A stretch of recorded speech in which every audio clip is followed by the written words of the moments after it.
আসসালামু আলাইকুম ওরহমতুল্লাহি ওবরাকাতুহ।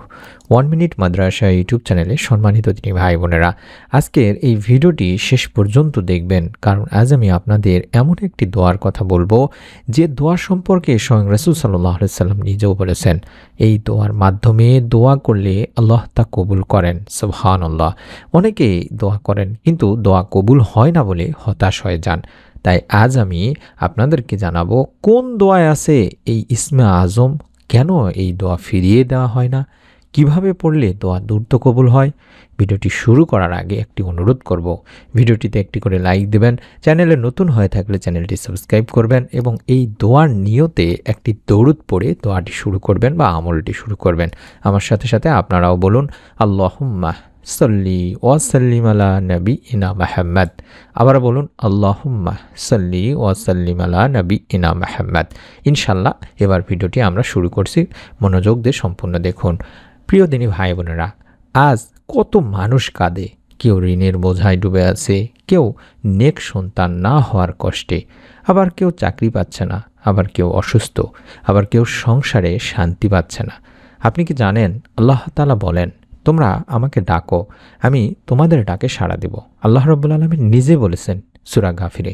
তাহলে প্রশ্ন হলো, সবাই ডাকে কিন্তু সাড়া সবাই পায় না কেন? কারণ সব দোয়া সমান নয়। কিছু দোয়া আছে যেগুলো আল্লাহ রাব্বুল আলামিন খুব ভালোবাসেন, কবুল করে থাকেন। আজ যে দোয়ার কথা বলবো তা হলো ইসমে আজমের দোয়া। কি সেই ইসমে আজম? ইসমে আজম হলো আল্লাহ তাআলার মহান নাম, অর্থাৎ আল্লাহর সবচেয়ে মহান নামকে ইসমে আজম বলা হয়ে থাকে। রাসূল পাক সাল্লাল্লাহু আলাইহি ওয়াসাল্লাম বলেছেন, আল্লাহর এমন একটি নাম আছে যার মাধ্যমে দোয়া করলে দোয়া কবুল হয় এবং যা চাইলে আল্লাহ তাআলা তার চাওয়া পাওয়া পূরণ করেন, তাকে তা দান করেন। তিরমিজি শরীফের একটি হাদিস। অনেক সাহাবী এই নাম জানতেন বা ইসমে আজমটি জানতেন এবং এই নাম দিয়ে দোয়া করে অবিশ্বাস্য ফলও পেয়েছেন। সেই সহি দোয়াটি আমি আপনাদেরকে শিখিয়ে দেব ইনশাআল্লাহ। রাসূল পাক সাল্লাল্লাহু আলাইহি ওয়াসাল্লাম এক সাহাবীকে দোয়া করতে শুনলেন। তিনি দোয়া করেছিলেন। আল্লাহ রাসূল সাল্লাল্লাহু আলাইহি ওয়াসাল্লাম তখন বললেন যে সে আল্লাহর ইসমে আজম দিয়ে দোয়া করেছে, এই দোয়া কবুল করা হবে। আবু দাউদ শরীফের একটি হাদিস। সুবহানাল্লাহ। আর সেই দোয়াটি আমি স্ক্রিনের মধ্যে দেখাচ্ছি। কখন, কিভাবে পড়বেন, নিয়ম কি, কতবার পড়বেন, সমস্ত কিছু জানিয়ে দেব ইনশাআল্লাহ। ভিডিওটি কিছুক্ষণের মধ্যেই আপনারা জানতে পারবেন। আল্লাহুম্মা ইন্নী আসআলুকা আন্নী আশহাদু আন্নাকা আনতাল্লাহ লা ইলাহা ইল্লা আনতাল আহাদুস সামাদুল্লাযী লাম ইয়ালিদ ওয়া লাম ইউলাদ ওয়া লাম ইয়াকুল লাহু কুফুয়ান আহাদ। আশা করছি এই দোয়াটি আপনারা সুন্দর করে সংগ্রহ করবেন। মোবাইল স্ক্রিনশট নেবেন অথবা এই জায়গায় ভিডিওটি পজ করে রেখে, বন্ধ করে রেখে দেখে দেখে খাতায় লিখে নেবেন। প্রতিদিনের দোয়ার একটি খাতা তৈরি করবেন। বিশেষ করে মা ও বোনেরা বাড়িতে আপনারা একটি খাতা কিনবেন, ডায়েরি কিনবেন কিংবা প্যাডের কাগজে আপনারা সুন্দর সুন্দর যে দোয়াগুলো আছে সেই দোয়াগুলো লিখবেন। কতবার পড়তে হবে সেটা লিখবেন, কখন পড়তে হবে সেটাও লিখবেন, পড়ার নিয়মটা কি সেটাও লিখবেন, কারণ আমি সমস্ত কিছু শিখিয়ে দিই ইনশাআল্লাহ। আবারও বলছি, আল্লাহুম্মা ইন্নী আসআলুকা আন্নী আশহাদু আন্নাকা আনতাল্লাহ লা ইলাহা ইল্লা আনতাল আহাদুস সামাদুল্লাযী লাম ইয়ালিদ ওয়া লাম ইউলাদ ওয়া লাম ইয়াকুল লাহু কুফুয়ান আহাদ। এভাবে এই দোয়াটি পড়তে হবে। এই দোয়াটির অর্থ হচ্ছে, ইয়া আল্লাহ, আমি তোমার নিকট প্রার্থনা করছি এবং আমি সাক্ষ্য প্রদান করছি যে তুমি আল্লাহ এবং তুমি ছাড়া কোনো ইলাহ নাই। তুমি একক এবং অমুখাপেক্ষী, যার কোনো সন্তান নাই এবং যিনি কারো সন্তান নন, যার সমকক্ষ কেউই নাই। কিছুক্ষণ আগে যেটা বললাম যে বুরায়দা রাদিয়াল্লাহু তাআলা আনহু থেকে বর্ণনা করা হয়েছে, রাসূল পাক সাল্লাল্লাহু আলাইহি সাল্লাম এই দোয়াটি দুইজন লোককে বলতে শুনেছেন। তখন রাসূল পাক সাল্লাল্লাহু আলাইহি সাল্লাম বলেন, তোমরা আল্লাহ তাআলার কাছে ইসমে আজমের মাধ্যমে চেয়েছো, যার মাধ্যমে চাইলে আল্লাহ দান করেন এবং দোয়া করলে দোয়া কবুল করেন। সুবহানাল্লাহ, সুবহানাল্লাহ। কতটা পাওয়ারফুল তাহলে এই দোয়াটি দিনী ভাই বোনেরা।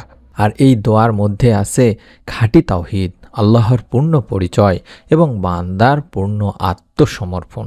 এবার আপনারা জানুন কখন পড়বেন এই দোয়াটি। আশা করছি লিখে রাখবেন। সবচেয়ে উত্তম সময়গুলোতে পড়বেন, যেমন তাহাজ্জুদের নামাজের পর, বাংলাদেশি সময় রাত ৩টা থেকে ফজরের আগ পর্যন্ত এই সময়কে তাহাজ্জুদের সময় বলা হয়ে থাকে, অথবা রাতে ঘুমাতে যাওয়ার আগে এশার নামাজের পরেও আপনারা পড়ে ঘুমাইতে পারেন। বিশেষ করে ফরজ নামাজগুলোর পরেও আপনারা পড়তে পারবেন। সিজদায় গিয়ে পড়ার চেষ্টা করবেন যখন আল্লাহ তাআলা সবচেয়ে বান্দার কাছাকাছি থাকেন এবং কবুল হয় দোয়া। আসরের পর থেকে শুরু করে মাগরিব পর্যন্ত পড়ার চেষ্টা করবেন।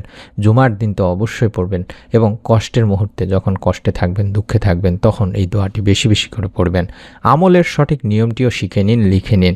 প্রথমে 11 বার দরুদ শরীফ পড়বেন। যে কোনো দোয়া পড়ার আগে দরুদ শরীফ পড়তে হয়, কারণ দরুদবিহীন দোয়া আল্লাহ তাআলার কাছে পৌঁছায় না। তাই আমরা দরুদ ইব্রাহিম হোক কিংবা প্রথমে যে দরুদটি শিখিয়ে দিয়েছিলাম, আল্লাহুম্মা সাল্লি ওয়া সাল্লিম আলা নাবিয়িনা মুহাম্মাদ, আল্লাহুম্মা সাল্লি ওয়া সাল্লিম আলা নাবিয়িনা মুহাম্মাদ, এভাবে 11 বার পড়ার চেষ্টা করবেন।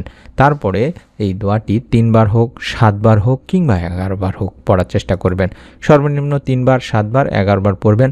আল্লাহুম্মা ইন্নী আসআলুকা আন্নী আশহাদু আন্নাকা আনতাল্লাহ লা ইলাহা ইল্লা আনতাল আহাদুস সামাদুল্লাযী লাম ইয়ালিদ ওয়া লাম ইউলাদ ওয়া লাম ইয়াকুল লাহু কুফুয়ান আহাদ। এভাবে 3 বার, 7 বার বা 11 বার পড়ার চেষ্টা করবেন তিনি ভাই বোনেরা। তারপরে নিজের মনের আশাগুলো আল্লাহ তাআলার কাছে বলবেন। কার কি মনের নেক আশা, সেগুলো আল্লাহ তাআলার কাছে বলবেন। আপনি অভাবে থাকলে, কষ্টে থাকলে, দুঃখে থাকলে, অশান্তিতে থাকলে, কিংবা যদি আপনার নেক সন্তান প্রয়োজন হয়, তাহলেও আল্লাহ তাআলার কাছে আপনি আপনার নিজের মনের আশা আকাঙ্ক্ষাগুলো বলবেন। আবারও শেষে 11 বার দরুদ শরীফ পড়বেন, যেই দরুদটি প্রথমে পড়েছেন, অর্থাৎ আল্লাহুম্মা সাল্লি ওয়া সাল্লিম আলা নাবিয়িনা মুহাম্মাদ। এটি 11 বার পড়ার চেষ্টা করবেন। আমলটি 7 দিন অথবা 14 দিনের একটি নিয়ত করে নিয়মিত পড়বেন। প্রতিদিন পড়ার চেষ্টা করবেন, অর্থাৎ প্রথমে 7 দিন, তারপরে 14 দিন, এভাবে পড়ার চেষ্টা করবেন। হতাশ হবেন না, আল্লাহ সময় মতোই উত্তম ফায়সালা আপনার জন্য করবেন।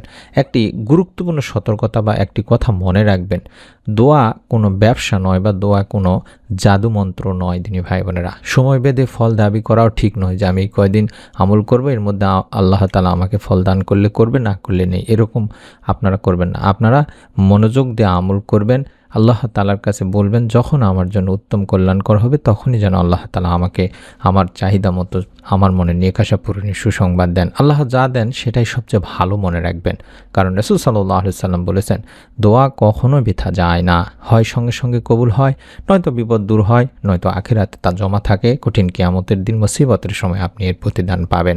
তাই অনুরোধ করছি দিনী ভাই বোনেরা, আজ থেকেই এই দোয়াটি পড়া শুরু করুন। আল্লাহ যেন আপনার সমস্ত ঋণ পরিশোধ করে দেন, আপনাকে নেক সন্তান দান করেন, আপনার অসুস্থতা দূর করেন এবং আপনার মনের নেক আশাগুলো পূরণ করেন। আমিন। অবশ্যই নিয়ত করে, প্রত্যেককে নিয়ত করে আমলটি করার কথা বলবো। প্রত্যেকে ভিডিওটিতে একটি করে লাইক দিয়ে কমেন্টে অন্তত আলহামদুলিল্লাহ কিংবা আমিন লিখে নিয়ত করুন। যারা নতুন আছেন, চ্যানেলটি সাবস্ক্রাইব করেননি, সাবস্ক্রাইব করুন এবং এই দোয়া যারা কষ্টে আছেন, কাছের মানুষজন যারা পরিচিত আপনার, তাদের কাছে পৌঁছায় দিন বা শেয়ার করে দিন। আপনাদের কাছে অনুরোধ করছি, যারা ভিডিও দেখেন আমলগুলো করেননি, আল্লাহ তাআলার উপর ভরসা রেখে অন্তত একবার আমলটি করুন। রব্বুল আলামিন আপনাকে আপনার চিন্তার বাইরে থেকে ইনশাআল্লাহ সাহায্য করবেন। আপনি যা চেয়েছেন তার চাইতে উত্তম কিছু আল্লাহ তাআলা আপনার জন্য প্রস্তুত করে রেখেছেন ইনশাআল্লাহ। শুধু চাইতে থাকুন, আল্লাহ তাআলা আপনার জন্য যখন উত্তম হবে তখন আপনাকে অবশ্যই অবশ্যই দান করবেন। আমরাও মন থেকে দোয়া করি, প্রত্যেকেই প্রত্যেকের জন্য দোয়া করুন। কমেন্ট সেকশন আমাদের খোলা আছে। আশা করি আল্লাহ তাআলা আমাদের সকলকেই মনের নেক আশা পূরণের সুসংবাদ দান করবেন। সকলে ভালো থাকুন, সুস্থ থাকুন। নতুন ভিডিও দেখার আমন্ত্রণ জানাচ্ছি। আসসালামু আলাইকুম ওয়া রাহমাতুল্লাহি ওয়া বারাকাতুহু।